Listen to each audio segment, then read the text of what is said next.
ఓం శ్రీ సాయిరామ్. ఒక చక్కటి సంఘటన చెప్తాను.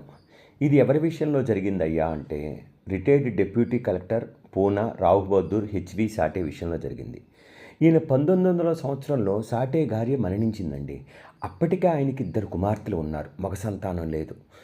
బంధువులందరూ పునర్వివాహం చేసుకోమని బలవంతం చేస్తున్నారు. కానీ ఆయనకి రెండవ వివాహం చేసుకుంటే క్లిష్టమైన పరిస్థితులు వస్తాయని చెప్పి బాధపడుతూ, ఎవరైనా గొప్ప సాధువు వచ్చి గనక మగ సంతానం కలుగుతుంది, రెండో వివాహం చేసుకుంటేనే హామీ ఇస్తే తప్పకుండా చేసుకుంటా అన్నాడు. 1904 సంవత్సరంలో ఈయన సాటేకి 49 సంవత్సరాల వయసున్నప్పుడు అహ్మద్ నగర్కు బదిలీ అయ్యి వెళ్ళాడు. అక్కడి నుంచి షిరిడీ వెళ్ళి బాబాని దర్శించారు. అక్కడ స్థానిక మమల్తాదారు ఏం చేశాడు, బాబాకి చెప్పాడు, సాటే వివాహం చేసుకునే నెల మగ సంతానం కలుగుతుందా స్వామి అని అడిగాడు. సాటే వివాహం చేసుకున్న మగ సంతానం తప్పకుండా అల్లా ప్రసాదిస్తాడని చెప్పాడు. వెంటనే బాబాగారు హామీ పొందిన సాటే మరుసటి సంవత్సరం రెండో వివాహం చేసుకున్నాడు. అప్పుడు ఆయనకి 2 ఆడ శిశువులు జన్మించారు.